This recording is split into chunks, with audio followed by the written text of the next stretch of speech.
We're having a beer and we're telling stories. We feel that stories and conversation is the first phase towards leading to solutions to any kind of problem. That's kind of where the name came from. My name is Nick Aster. I'm the founder and publisher of TriplePundit.com.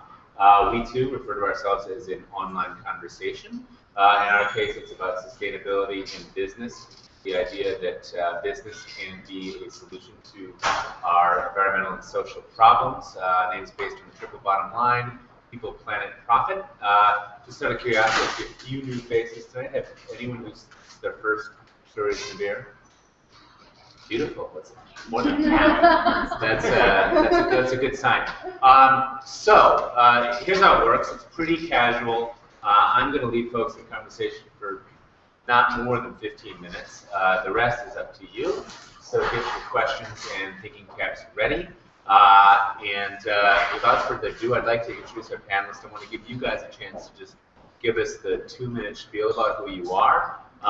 We have Sara Santiago. She's with Future 500. We've got Miriam Swaffer from the Union of Concerned Scientists, and my colleague at TriplePundit, who does a few other things as well. But this is Covington. So, Sara, if you wouldn't mind, just introduce yourself and give us a quick spiel. Yeah, so I'm Sara. I work with Future 500, which is a nonprofit here in San Francisco. And what we do is stakeholder engagement. And that means that we connect the most important players in a specific issue area or space to advance systemic solutions for environmental and social issues. And we do this in different sectors and with different groups of people. We work with everyone who genuinely wants to engage. So that's mainly between corporations and activist groups, but also political left and right, and all other groups in between, including SRIs, foundations, and others. I work primarily in our forestry work, and the project I work on is with a company called Asia Pulp and Paper, which is one of the biggest pulp and paper companies in the world, based in Indonesia. And we've been working with APP to help them engage with their stakeholders, mainly NGOs, in order to help them uphold their forest conservation plan they implemented last year. And that's actually how I know both of the panelists here as well through that work. Miriam? So I'm Miriam Swaffer with the Union of Concerned Scientists. We are nearly 45 years old, started in 1969 at MIT as a group that brings together the best available science, the most recent science, and people who really want to make a change, and helps empower scientists and activists in order to make change on corporate behaviors and political decision making. We usually work way in the weeds with policies. And I work particularly on reducing tropical deforestation as a climate change mitigation. For the past about 6 months, I've been working with a number of large corporations in order to help them adopt deforestation-free palm oil sourcing policies, and have started conversations with them about going beyond palm oil, but committing across commodities to really reduce the deforestation in their supply chain. And I'm really looking forward to chatting with you all more about that.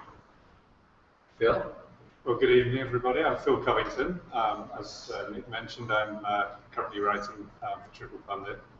I got into writing about sustainability in general since I graduated from Presidio Graduate School in 2010. Before that, I had a whole career which I'd left behind in transportation and logistics. But over that time that I've been writing largely about technology and electric vehicles and so forth. But I did write a few pieces on forestry. And because of that, I got the opportunity to go to Indonesia to look at what's going on the ground with respect to Asia Pulp and Paper, which was courtesy of Future 500. And it was very interesting to get some hands-on experience with the complexities of what's going on the ground in the rainforest in that region. So hopefully I'll be able to share some of that with you during the course of the discussion soon. Good, thanks guys. So just to sort of get us all on the same page, to frame the conversation a little bit, start with the bad news. help us get an idea of the scope of quote-unquote the problem, okay? Where is deforestation happening? Why is it a problem? What's driving it? And if you could just, since we've mentioned Indonesia and so on, I'm guessing, but correct me if I'm wrong, a little bit of distinction between, you know, the tropical forests versus what's happening in North America, you know, Northern Asia, etc. Scope of the problem. Sarah, give us the start. Scope of the problem. That's a good question. Most of what I focused on is Indonesia, but it's also an international problem. I think Miriam can speak maybe closer about the differences in deforestation. But the scope of the problem has been huge in Indonesia. Like Asia Pulp Paper, for instance, holds 2.6 hectares of concessions and was very notorious for clear-cutting tropical rainforests to pave the way for now plantations. And Wilmar, a palm oil producer, had been notorious for the same things over the past few decades. Has been when such incredible deforestation has happened. And as we were saying, there's a bit of a new norm of ending that and going more to a plantation type status. But the scope has been really huge. Yeah, so when we talk about deforestation and mitigating tropical deforestation today accounts for about 10% of annual global warming emissions. That's about half of the U.S. total responsibility for global warming emissions. So it's a huge portion of emissions, and amazingly, we've really been able to get a handle on this over the last couple of years, and that's a big reason why we've been able to do that is because we haven't been waiting on international governments to act, or even national governments like our American government to act. We've actually seen a lot of movement from the corporate sector, really understanding their responsibility and their liability in deforesting vast tracts of the tropics, especially Southeast Asia, and increasingly in West Africa. And there's a real movement to understand what would sustainable development look like, and how can we produce these incredibly lucrative commodities like palm oil, like pulp and paper, like beef, and soy. Those are kind of the four major products that are driving deforestation today. And I think if we all thought back to the things that we consume today, we could all name at least one thing that had one of those items. So we are all connected to this, even if it's not happening it's not happening to the forest that we know and love and go to hike in. So just to go back and clarify a little bit of data there, you said tropical deforestation specifically is responsible for 10% of global carbon emissions. Why is that? Is it because it's being set on fire? Is it because the forests are being, you know, their sequestration is foregone? I mean, what's actually the reason that number adds up? Yeah, so we're talking about both above ground and below ground carbon. And what that means is it's both the ability, these trees that hold intense amounts of carbon are being cut down, and as soon as they're burned, or even once they're used for pulp and paper, they begin off-gassing all of their greenhouse gas emissions. So it's that, and then it's also because the soils beneath them often are some of the most carbon-rich soils on the planet. That many times these forests contain peat soils, which are very waterlogged soils that can hold thousands of years of organic matter. And that organic matter doesn't decompose until it touches the air.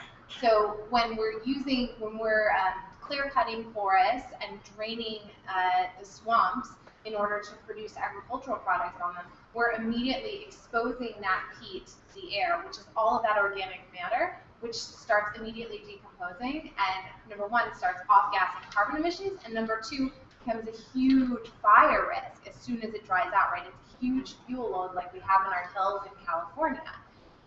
So we every year see horrific fires throughout Southeast Asia, especially in Sumatra, which is what happened this last year and caused a huge international incident between Malaysia, Indonesia, and Singaporean governments because the haze and the smog was so bad from the fires burning in Sumatra that people couldn't go outside in Singapore. Phil, your perspectives, having seen a little bit of the action on the ground in Sumatra? In Sumatra. Right. Yeah. Scope of the problem. So I had the privilege of doing a flyover of the rainforest and also the plantation forest that Asian Pulp and Paper manages. And it was interesting to see that the fires that were burning were typically on land that's supposed to be reserve land. So this is parcels of land that the government has allocated for conservation. And yet that was where I saw the majority of the fires that were burning and the illegal planting of palm oil and so forth. The intriguing thing for me is that if a forest is under responsible management, then not only can it be protected more effectively, but there are certain strategies in place that you can do to protect the natural forest that abuts the plantation as well. And so I was surprised to find out that the land that, it's like going to a national park that you would expect to be pristine and preserved was actually the land that was perhaps the most degraded, and that was quite eye-opening for me. Got it. So I want to recognize that we'll probably be talking tonight specifically about the tropics. I mean, it's a totally different story in terms of North America and so on. But is that okay if we sort of focus on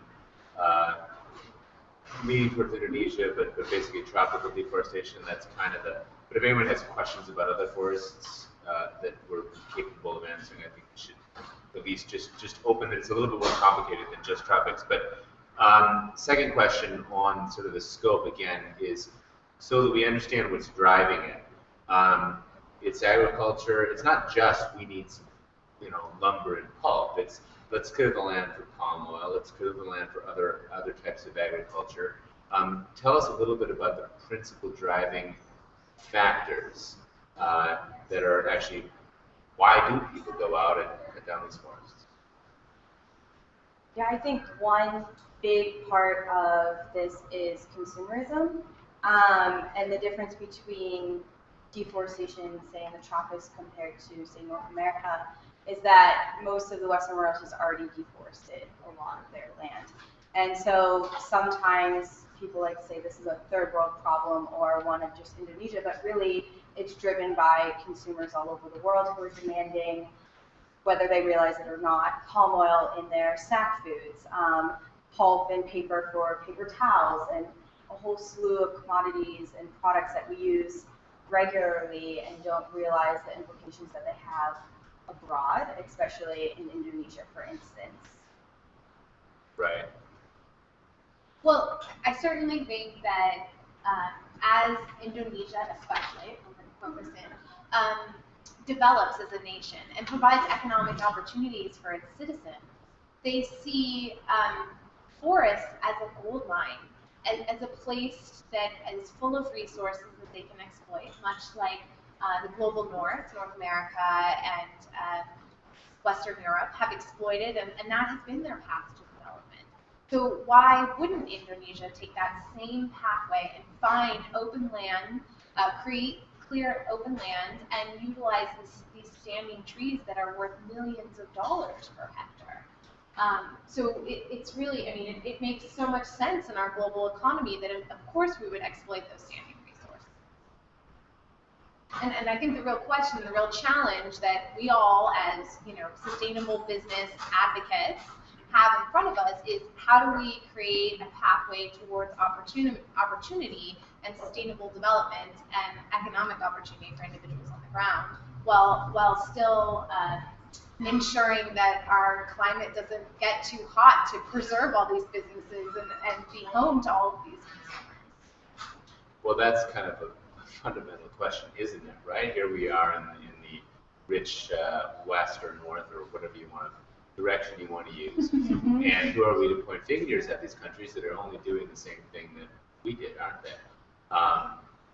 let's get back to that. Phil, first, what's been your perspective in terms of, like, what have you seen that's driving it? Yeah, I mean, I think you have to absolutely recognize that the average person, when you go out into these areas where the natural forest is and where these plantations are, the average lifestyle of, literally I drove 2 hours from the nearest big town on Sumatra to where the plantation was. You get a real acute sense of the poverty of the average person that's living there. They're living by the road in, shacks basically, and they burn their trash, and they have a few chickens running around. This is the lifestyle of the people that live out in these rural areas. And so you realize that if the forest is being destroyed, it's because of the demand. And I just was very aware that I'm from the West, and I'm in their backyard for only a short period of time, and yet you realize that really, whilst Nick said it's very easy to point fingers and say this is a problem that Indonesia has, but it really is all driven by a demand, as Sara said, the consumerism that's at the front end of this whole thing. So, we live in a world where there's total interdependency, and it's a system, and it needs a systems thinking approach to resolve, basically. Got it. So just to sort of one more question that I really want to open it up to you guys, and so get your questions ready. Let's guide the conversation a little bit back to what you brought up there, Miriam. Whether or not it's arrogant to tell these other countries what to do. I think, guessing, tell me if I'm wrong, we all have agreed for lots of scientific, cultural, and other reasons that continuing to deforest tropical forests is a bad idea. So, what do we do to start, and that's why we talked about this idea of zero deforestation. What does that actually mean, and what do we do to actually start getting to that point? And to also define that term, and can we even go beyond that? Can we actually start to repair this problem at some point? Such a simple question. Like 4 questions. Yeah, that is 4 questions. Answer any one of them, and you'll start. It's like, What were you going to say? It doesn't matter. Well, I was going to say there is incredible opportunity to produce these products inland. You're talking about palm oil and lumber and whatever, right? Yeah, When you say products. when I'm talking about products, I'm talking about the 4 major drivers of tropical deforestation: soy, palm, beef, and that's pulp and paper. And all of those products can be produced on land that's already been deforested. And we're seeing a lot of Western consumers, especially, demand that of their brands. And in fact, we've seen just in the last 3 months. Is it really a lot? I mean, what is it? So I would say the Union of Concerned Scientists is an organization some of you may or may not have heard of. We're a relatively small actor in kind of the climate change world. We've delivered over 100,000 petitions just to Dunkin' Donuts and McDonald's and Pepsi by ourselves, because that is the consumer demand. It's not just people that are interested in our issues, but there's a lot of interest across the U.S. and Western Europe to really make sure that our Oreo cookies or our Dunkin' Donuts or our face cream, our Pond's face cream, isn't contributing to not just this deforestation climate intersection that I was talking about a minute ago, but the habitat loss of all of these endangered species, to the land rights loss of all of these local people that depend on that land for food, for livelihood, for medicine, for water processing. And so we're really starting to understand in the global West that we as consumers have an opportunity to demand this of the businesses that we purchase from. And when we do that, shockingly, they stand up and listen. And I'm not just saying the General Mills or Procter & Gamble or the Colgate-Palmolives, because they have all made commitments in the last 3 months to use deforestation-free palm oil. I know those radical players out there. But I'm talking about the big trader producers. In fact, the two trader producers that control over 50% of the market, as you mentioned a moment ago, Wilmar and Golden Agri Resources, who's kind of a cousin company to Asian Pulp and Paper. They've both committed to producing deforestation-free palm oil. So more than 50% of the palm oil that we use globally, it's the most common vegetable oil globally. It's the cheapest vegetable oil globally. All of that is going to be deforestation, exploitation, and peatland free. So we really have a responsibility as consumers in the West to help drive that change, because we're the ones that help to drive that unsustainable expansion. Yeah, with that, I think what we're seeing as a commodities approach though as well, where Wilmar, for instance, is prominent in trading palm oil, but also sugar, I think beef, and two other commodities that policy also applies to, which is really important because now we're seeing that there will be no deforestation in commodities that affect deforestation aside from pulp and paper and palm oil. And about the scope and the history of this is that there's been, we were discussing maybe like a 10-year history of NGOs that have campaigned against these huge traders to end deforestation in their supply chain. So it's thanks to NGOs like Greenpeace, Rainforest Action Network, WWF, and the multitude of others like UCS who have educated consumers to understand the social and environmental problems associated with different commodities, and to then apply pressure to brands like Procter & Gamble, Mars, etc., to ask their suppliers that they don't want deforestation in their products. And so it's just been a very long history, and as Miriam was saying, in the past, I think it's been in the past 2 years or so, we've seen huge commitments from suppliers and producers, but only in this new year have we seen a multitude of brands who have committed to zero deforestation as well. So it's a new trend that's emerging after several years of work, and one that we see to continue to be the new norm, the new standard that goes above and beyond FSC or RSPO, and to just be what is demanded by consumers of brands for their suppliers. Okay, thoughts? Yeah, I forgot what the question was. But it kind of leads in. I mean, I think, when these organizations are talking to these companies, I think that, there's a transition that has to be gone through as well, in as much that, very often these companies aren't doing anything illegal in their countries. I mean, obviously there is illegal logging and illegal clearing of forests, but that's not always the case. The local government authorities are allowing these companies to develop parcels of land. And so there's a certain, I think it begins with a certain sense of, well, what is the West talking about when we're not doing anything that's illegal in our country? And by the way, all our products are going, to supply your demand.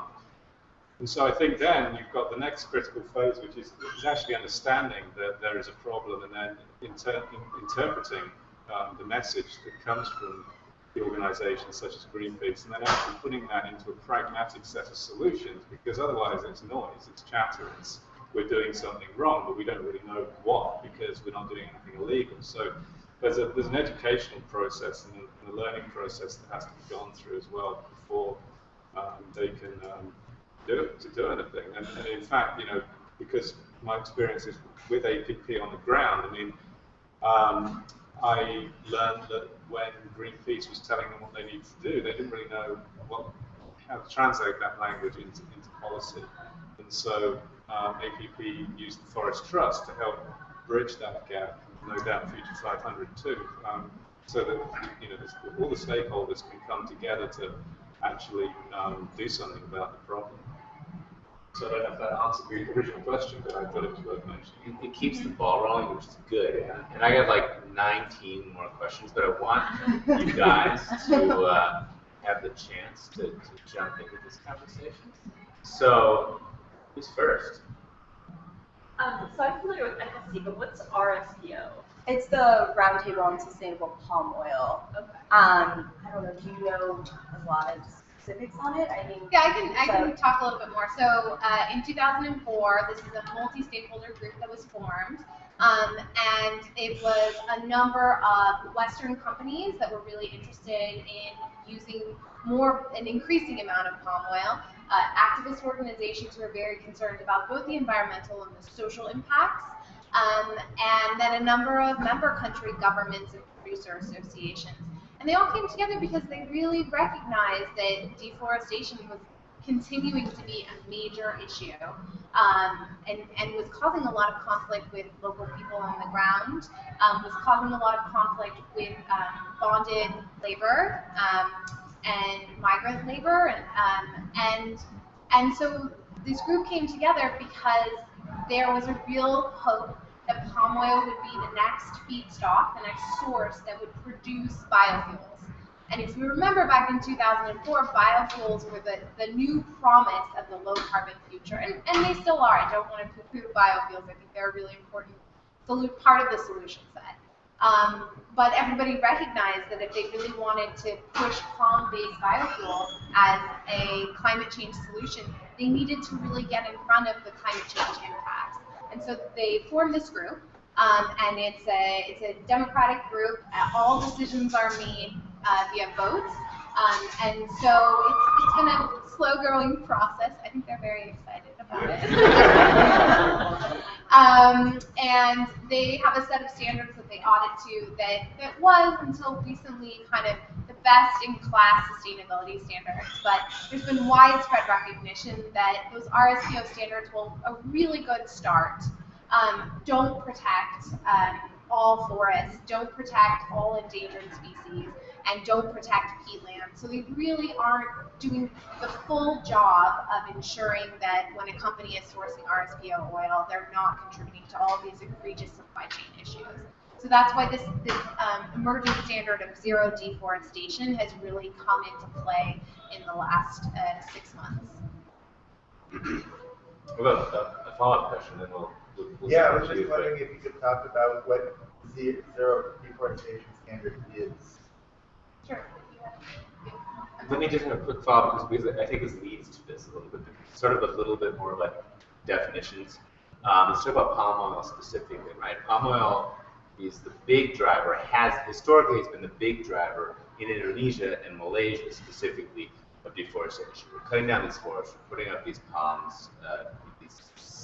If you look at Google Maps, it's unbelievable. I mean, there's just square mile after square mile, nothing but palms producing oil. So I took this trip down to Honduras, where they have it's a tiny producer of palm oil compared to Indonesia and Malaysia, but it's a growing commodity there. It makes more money than bananas, so people are getting into it. This particular place that I visited was the first. It was a cooperative, first ever Rainforest Alliance certified palm oil cooperative. Made me feel really good about these particular guys buying palm oil from these particular groups. There's a complicated explanation for exactly how the whole thing is defined. But my question is, how much palm oil is quote unquote, and I know there's 100 definitions of this, but let's talk about the Roundtable Rainforest Alliance. How much palm oil out there is actually being responsibly produced? What's the real definition of responsibly produced? What does that actually mean? Does that mean that, I'm growing it somewhere that was never a problem? Or, well, they wrecked this forest 200 years ago, so what are you going to do? Let's plant some palm oil there and that's fine. I mean, what are the definitions in terms of, yes, this is responsible? And then second part question, how does a consumer even know? I mean, I got the Rainforest Alliance labels, one. But what are the labels you look for? What are the brands that are actually caring enough that I'm confident when I buy that brand, okay, that palm oil was reasonably responsibly sourced? So there are a number of labels out there, and I think as consumers, palm oil is a completely unavoidable product in our everyday life. Even if you're reading the back of every jar of peanut butter that you buy, every frozen food you buy, every lotion you buy, palm oil is in our daily lives in all sorts of small products. It can be the product that a glycerin is based on, for example. And also because the international oil markets, edible oil markets, so like you can substitute coconut oil or palm oil or soy oil or rapeseed oil all for one another. So it's pretty hard as a consumer to make responsible choices there.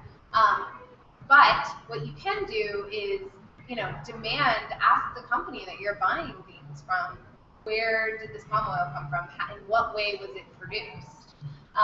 And a number of companies, and even an increasing every day. In fact, I'm in talks. I'm supposed to get a responsible palm oil policy by the end of next week, right?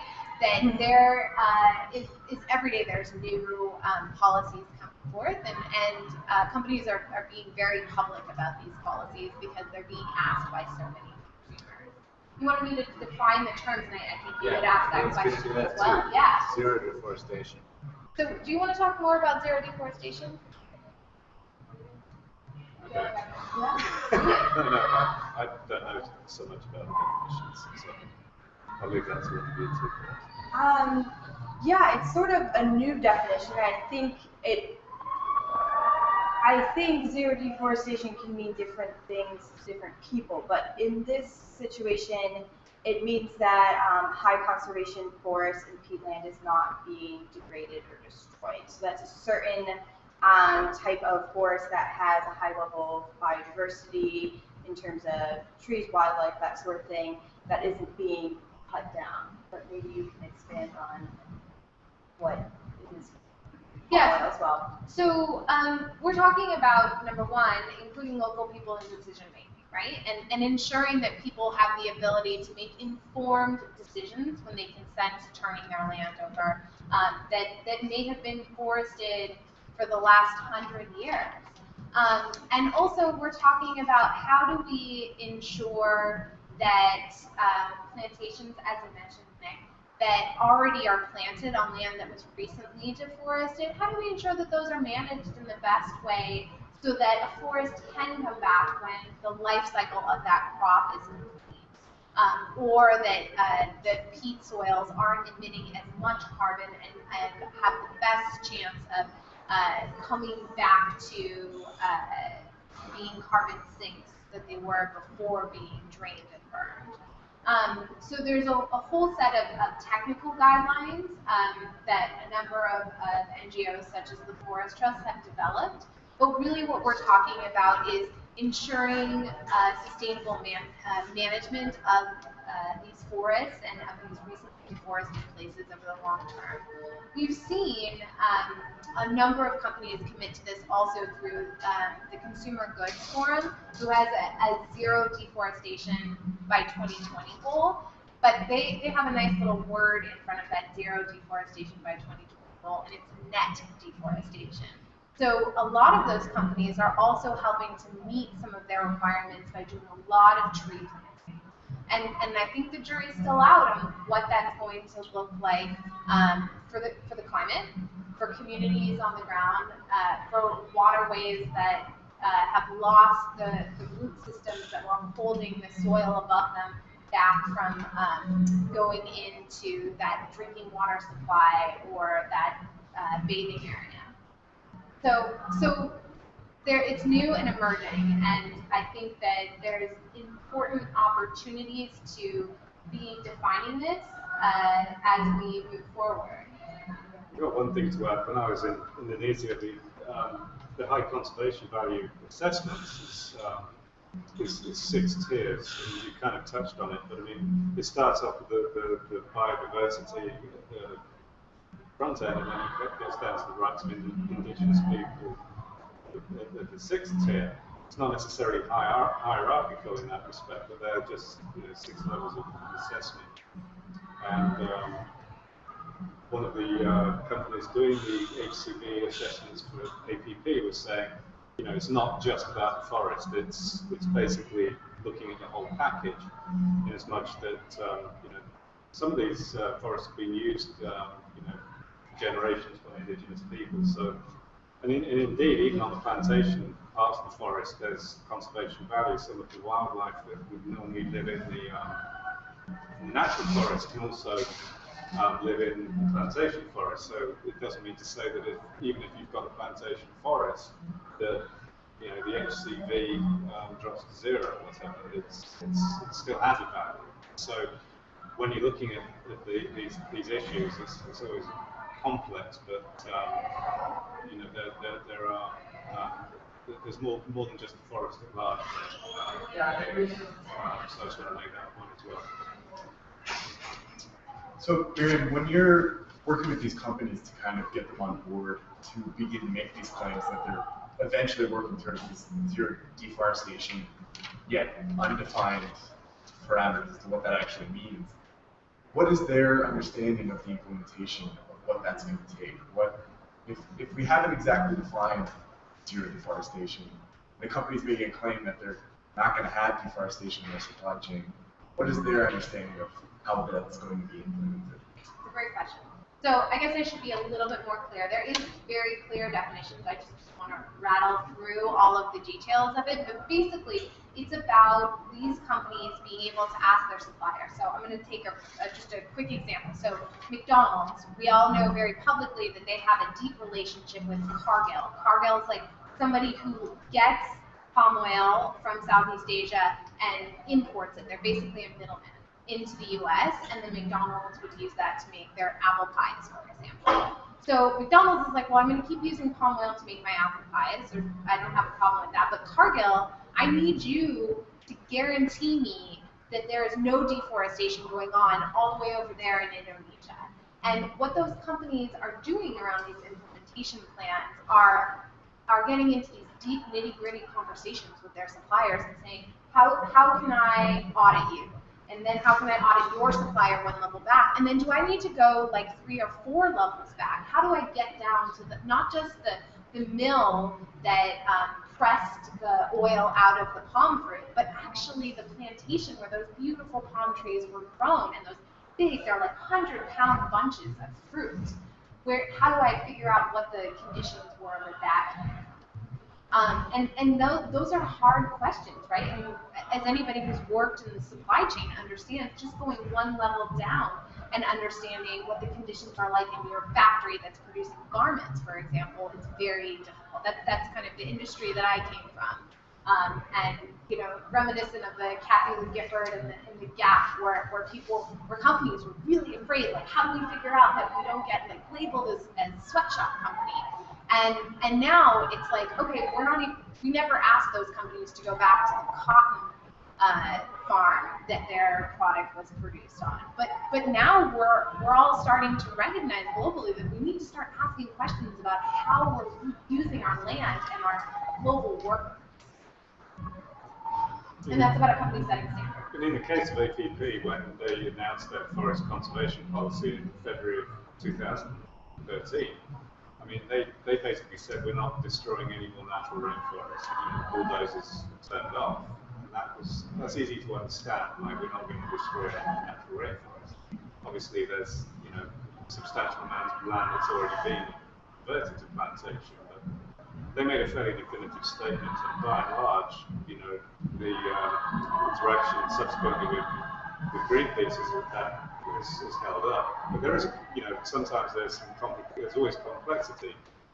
In Indonesia, there are conflicting licenses that are issued by various different levels of government as to who can actually develop that land. And so there was one occasion where a certain amount of land was cleared, and it was due to a prior agreement to develop that piece of land that was possible, but it could have been mitigated, but was something that had been agreed, and then also the right to clear that land with one agreement could overlap with a commitment on that same parcel of land not to develop that land. So there are regulatory issues at play here, not just the intent of the companies as to whether they're not going to deforest or not.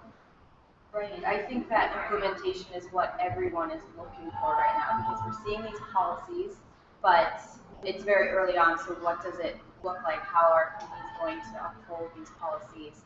And as Phil mentioned before, the Forest Trust is a really interesting NGO who works with a variety of companies, including APP, Nestle, Bar, I think possibly Wilmar now, that actually works in the field and monitors very closely all the concessions and what is happening on a day-to-day basis. TFT has this technology through their Sure technology that's a dashboard. It's really very interesting. It's an online platform that includes all of the concessions data as well as mapping of where concessions are, what is going on with concessions, as well as engagement with local groups as well as international groups and grievances. So local communities and international NGOs and the media can say, like Phil mentioned, there's a breach in your policy, we want a response. And they can post on this dashboard and the company has to respond to it and the communities. And it's this very interesting example of what we're calling right now radical transparency. This is something we haven't really seen before, where companies are putting forth so much information about their concessions and about their supply chains, and it's been really an important piece of the implementation process so far, and something that we think will translate into other commodities and other sectors as well. Worried we're going to drown out here. Yeah. But let's keep it rolling. I think you had a question in the back, and then we'll go with you.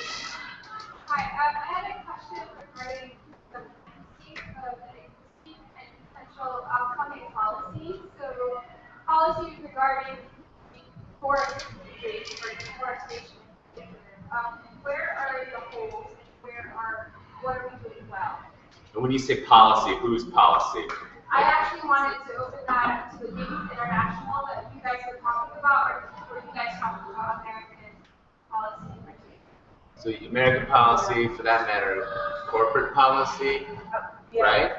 What's the, I mean, Public policy. Yeah, okay, good. Yeah, because mainly we've been talking about corporate policy right now, but government is a stakeholder that is very important to this process as well.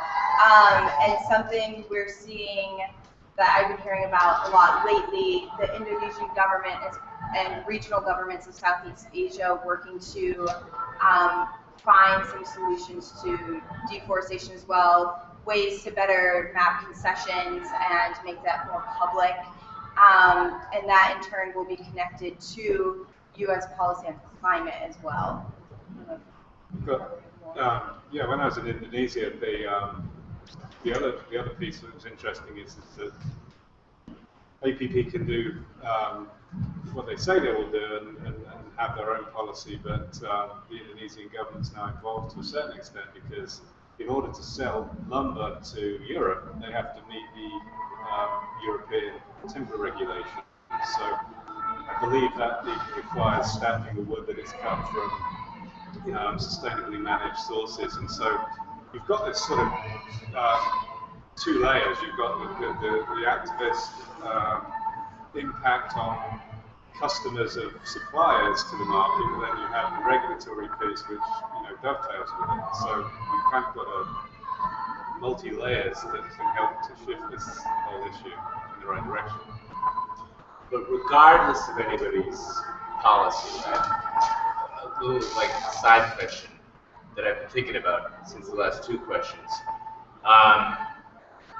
Let's say these companies commit. Let's say governments commit. I mean, there's still a lot of balls in motion. There's still a lot of smallholders. There's still a lot of people in Indonesia, my understanding, who some local politician has done a little of this and a little of that to promise them a certain amount of land, and people are still out there doing it legally or not, aren't they? I mean, granted, all this stuff will help solve that, but can you tell us just a little bit about how much all of these companies that we're connected to could ideally stop versus how much of the illegal stuff, how much percentage of the illegal stuff or the semi-legal stuff makes up? Are we talking about solving 100% of the problem, 80%, 10%? What's the kind of, does anybody know even? I look at Google Earth, you can be like, okay, there it goes, there it goes, there it goes, right? But Exactly. So a couple of pieces I want to respond to that. One is in the U.S. we have this amazing law called the Lacey Act that I think was implemented about 2 years ago, and it requires DNA testing of all wood that comes in, which ensures that we don't have any tropical woods that are endangered woods that come into our lumber liquidators or our Home Depot that were really, and that's like a quiet American law that is really impacting things globally. So we also, like, this is one. But of course, a lot goes to China and other countries.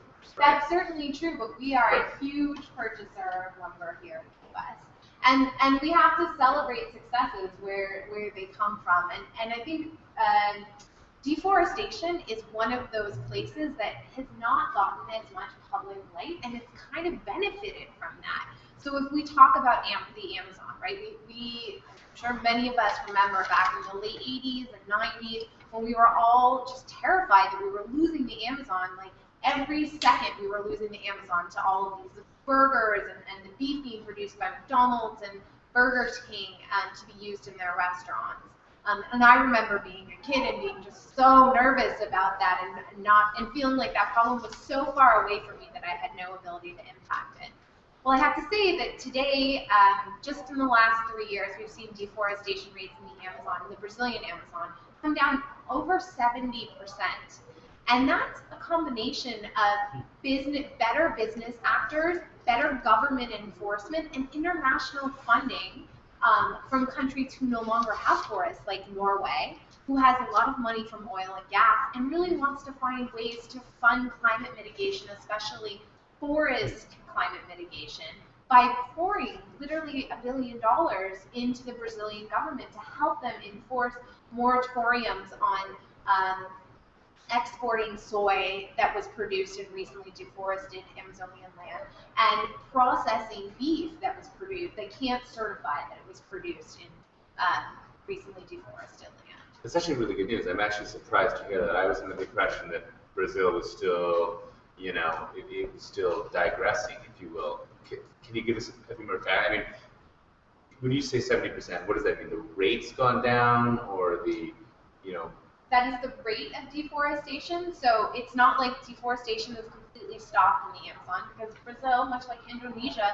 is a forthcoming powerhouse economically. And so they certainly have a lot of land to exploit in their Amazon region. And they have hunger for wealth and resources, much like every country does. But we're really seeing that it's this combination of government intervention and business activity that is reducing things. And I would be happy to share with you all a forthcoming paper that my colleague, Dr. Doug Boucher, has written with a couple of other folks that's looking at exactly what can we attribute to reductions to. I think you had a question, and then we'll go with you guys in the back. Okay, well, first of all, I just want to thank you and celebrate just the victories and the progress that's being made, so thank you so much for your commitment. And you kind of touched on what I wanted to ask about, and that is, well, I think what you're doing is sort of initiating the difficult conversations and doing it in a way that's productive. And speaking of difficult conversations, the conversation that I'm kind of see as like the big conversation is these forests in their natural form are incredibly valuable to humanity, and we're all stakeholders, and Indonesia might see that they can make some money off of it, but actually it's much more valuable to us as it is. Is there a way? Is that conversation happening so that people realize we actually could be paying for them to keep it as it is? It's actually much more valuable as it is. So I don't want to monopolize the conversation, but yes, the good news is yes, there absolutely is an international mechanism for funding the prevention of deforestation. It's called Reducing Tropical Deforestation and Degradation, or REDD+. And it's part of the UN UNFCCC process, which is the International Climate Change Negotiations process. And UCS has actually been a lead negotiator in that, ensuring that RED has integrity, basically. That you can't just claim like, oh, this patch of land over here, we saved that, and actually it's a patch of land that may be deforested in the next 5 years. So there really is a lot of excitement around that. We've just finalized rules at the last UNFCCC, and actually there's a conversation going on now about how do we have, well, I'll take one step back. So RED asks the developed world, those of us who cut down the vast majority of our forests, to fund forest preservation in the global south, or places that haven't destroyed all of their forests. And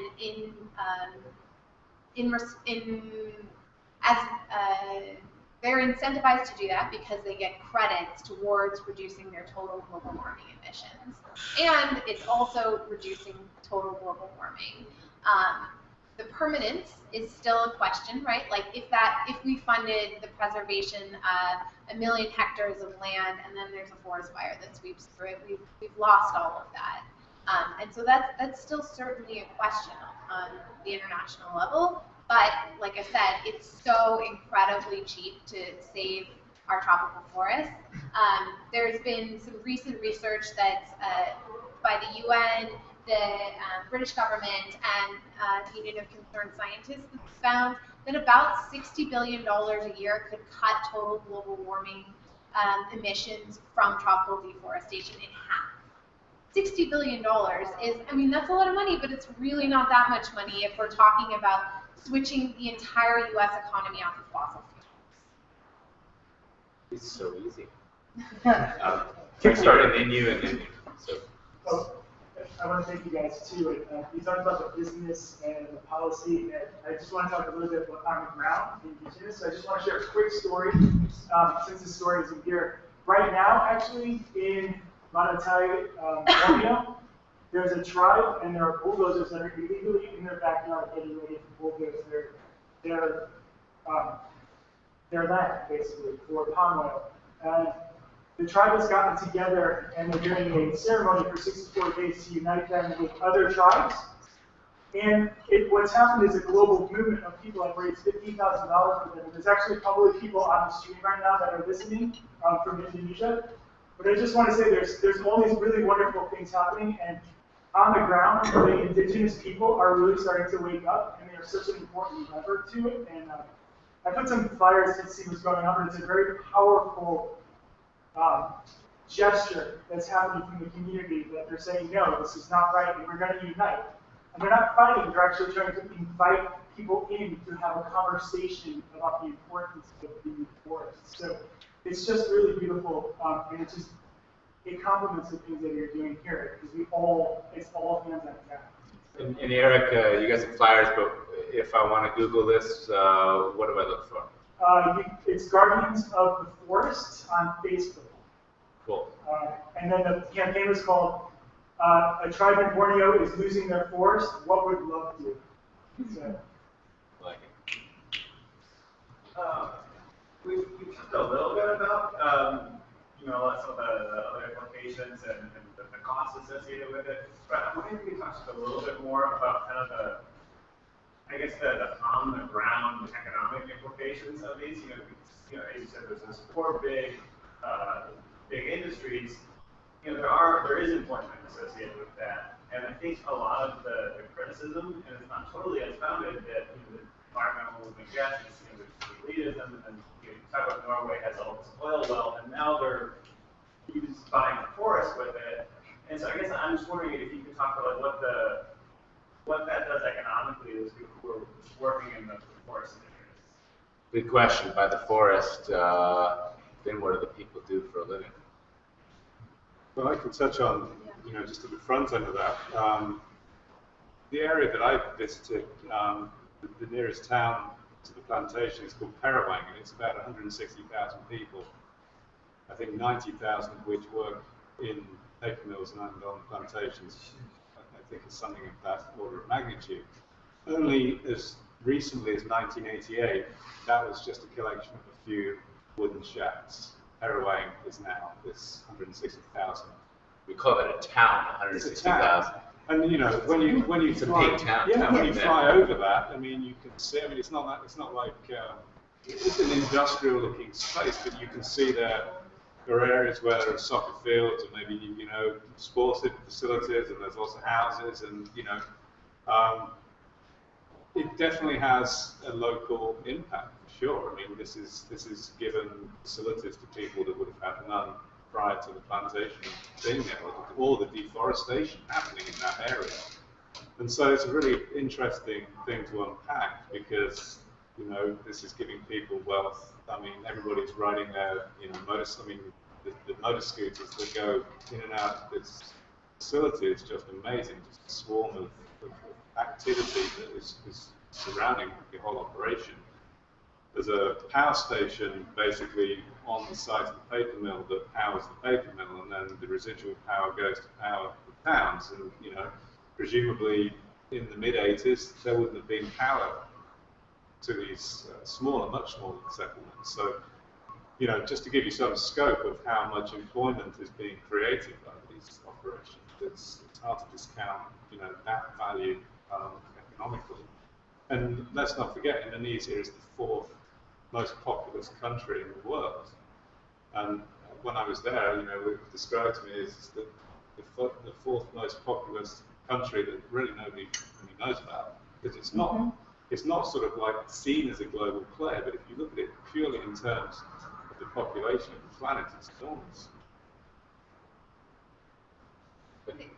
Yeah, go ahead. And then, I was just going to say, I think the other key piece of this is, I don't think anyone is proposing stopping producing these commodities in these places. I think we're talking about how do we increase the yield of these products, and how do we site new plantations on land that's already been degraded and isn't being maximized for its use currently. And how do we cut some forests, because not all forests hold the same conservation value, hold the same kind of animals, which are, I just want to say this, what we're talking about when we talk about animals. We're talking about there's somewhere between 6,000 and 8,000 orangutans left in the world, and almost all of them live in land that is prime for palm oil. They need a huge amount of land to range in order to collect enough calories for the day.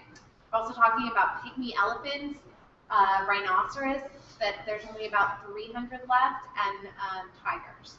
So we're talking about like really iconic species. There's actually a lot of zoos that are involved in the education around this, because they are some of the last holders of these species in captivity, and they are very much interested in the conservation of them in the wild. I want to go into to quick question mode. So, near the end, just in the back, and then we'll go. Just kind of touching on what you guys were talking about, I'm curious what criteria and factors can be used to value, to give either economic value or something more qualitative for forests. Definition of, you cut an acronym, high conservation value, HCV. What does that mean? How do you define it?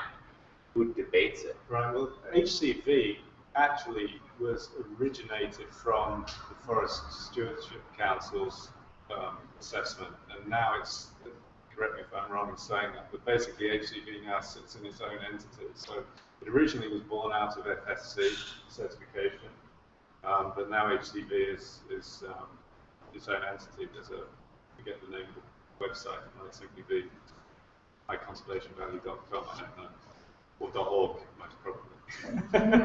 Yeah, .net. Any of the above, Google it, I'm sure you'll find it. But no, but I mean, there is a very definitive process, and as I mentioned earlier, it's 6 tiers of conservation value that anybody that's doing HCV is using a universal method of assessing the value of forests. We're being obtuse because it is a very scientific process, and I'm sure any of us would be willing to talk to you about the details of this methodology. Hi, so I work for the Social Capital Markets Conference and focusing on our real assets track. So I've been speaking to players involved in sustainable forestry.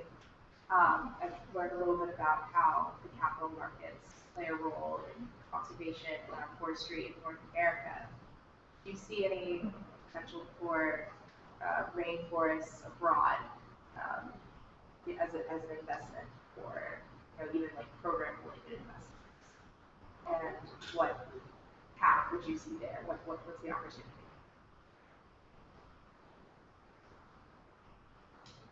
So I think there's certainly investment to be made in sustainable forestry and related agricultural practices. The investment pathway, I think, could be through a number of arms, and that's local government, that's national government. When you're talking about Indonesia, those are very different players.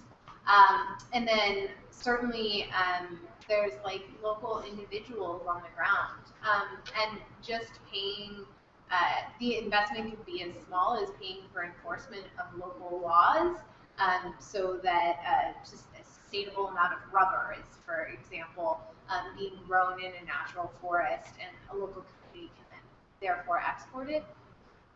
Very possible. I also want to think more about that. Let's talk.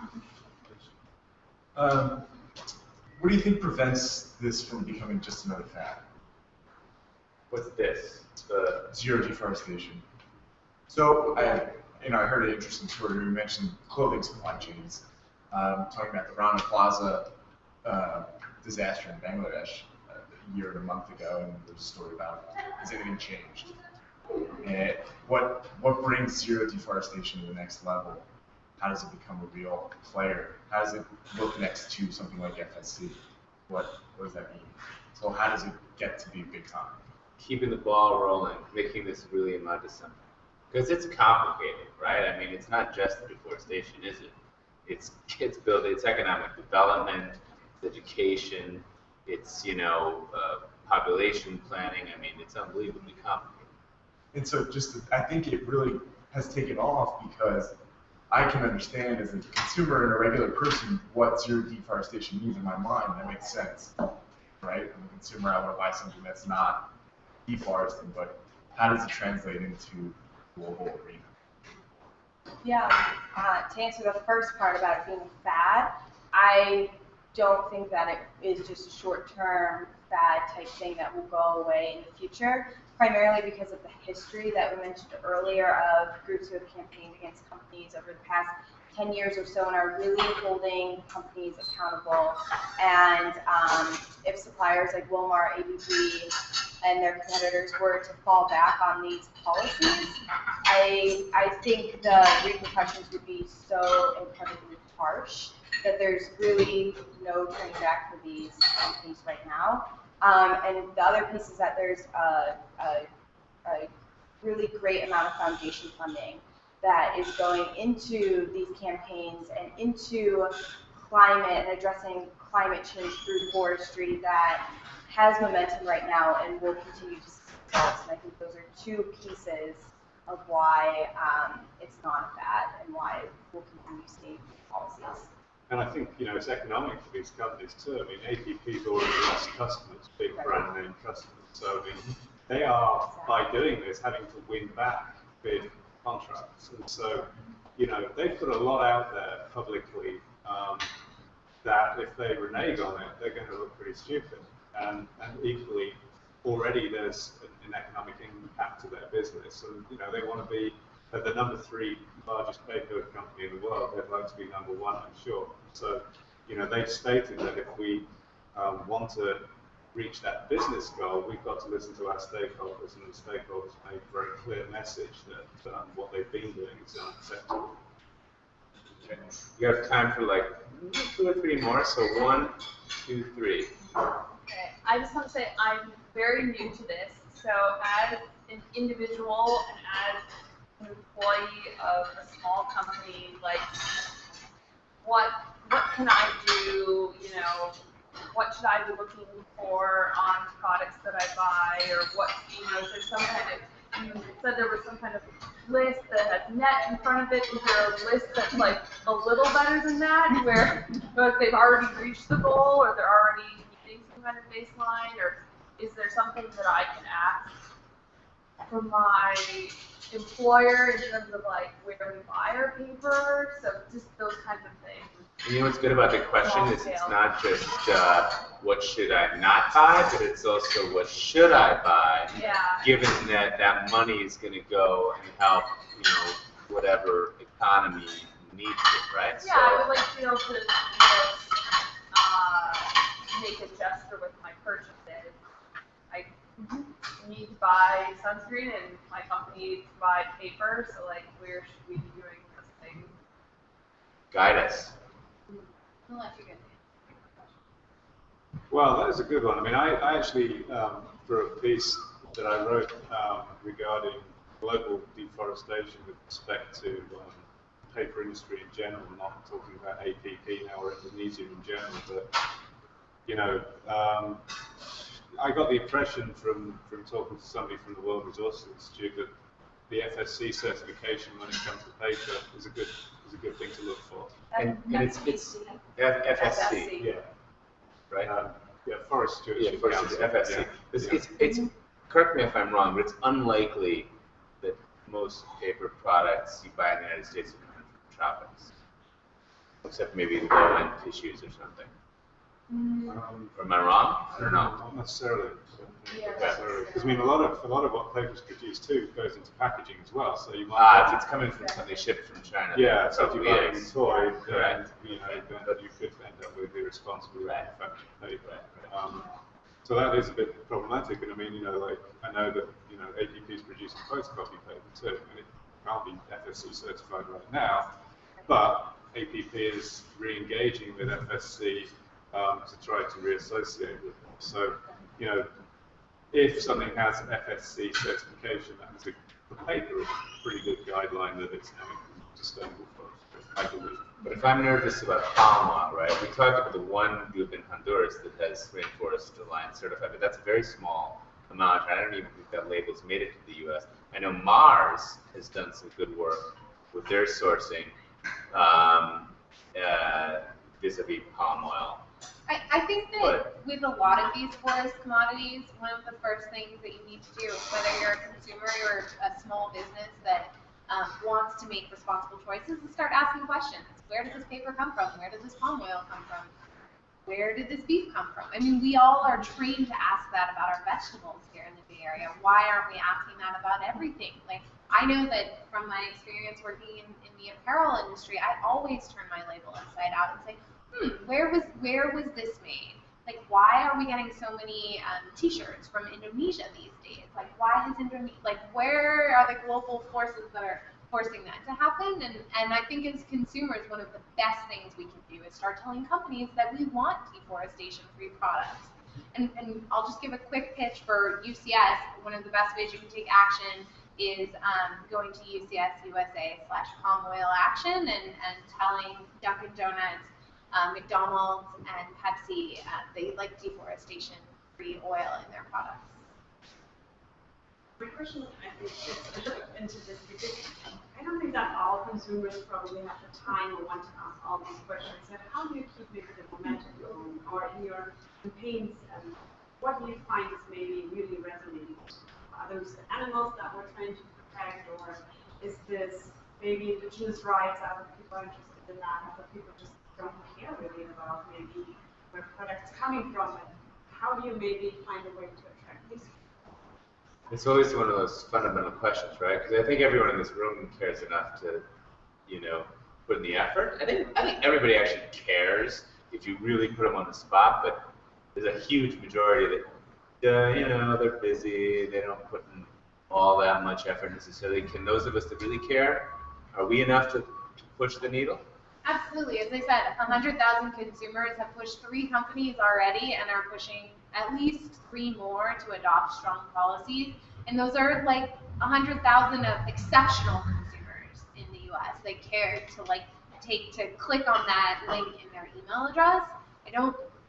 While all of the consumer engagement is really important to showing the demand for it, this is also a business liability at the end of the day. And when I'm having conversations with businesses, the carrot and the stick is consumer behavior, and also what is your supply chain going to look like in 5 years if they've already cleared all of these forests and you don't have access to the same inexpensive products because they aren't available in the same way that they were 5 years ago. And I think everybody is starting to recognize that sustainable development is no longer this bad thing, but it makes good business sense, especially if we're not talking about what we're going to report back to the shareholders. We'll wrap this up. Well, I don't know if you can do that, but I'm happy. I wanted to ask, someone mentioned foundations. So who are the major foundations that are funding the work? And also, I've heard Pepsi mentioned, Oreos and others. What's the very latest, the conversation between groups like UCF and those companies? In terms of foundations, some of the big ones include Ford Foundation, for instance, does a lot of work in forestry. There's a coalition of foundations called CLUA, the Climate Land Use Alliance, which includes Packard and Hewlett. Yeah, it's Hewlett. Yeah, here, locations here. Moore is another one. They do a lot with forestry and connection to climate as well. And then the other question, very latest. Well, I told you I'm expecting to see a policy from a major fast food producer by the end of the month.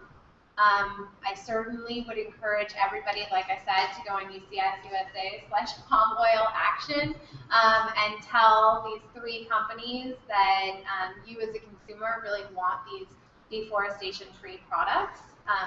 As I said, it makes a difference and it's a big part of the conversation with them. And I think the very latest is Pepsi just announced a forestry policy on Saturday, and you can read all about it. I don't want to schlep one of your competitors, but Sustainable Brands just posted on this today. And I think the long and the short of it is that the policy is great, that they're taking a stand. This is the first time they've released a policy that looks at how the land we use globally is impacted by Pepsi's purchases.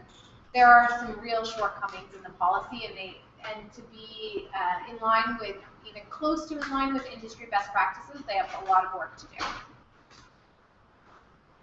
do. Wow. Yeah. So, guys, everybody, thanks so much for coming. This has been just a terrific conversation. I want to special thanks to Phil, Miriam, and Sara. I'd also forgot to acknowledge the Hub for their gracious hosting. If you haven't been here before, I'm happy to tell you all about the Hub and how great it is as a workplace and sort of center of collaboration. And finally, I want to give a little shout out to Bethany in the back there. Give us a wave. Bethany's representing Presidio Graduate School, of whom both Phil and I are alums. And if you have an inkling for continuing business education, do have a word with Bethany tonight.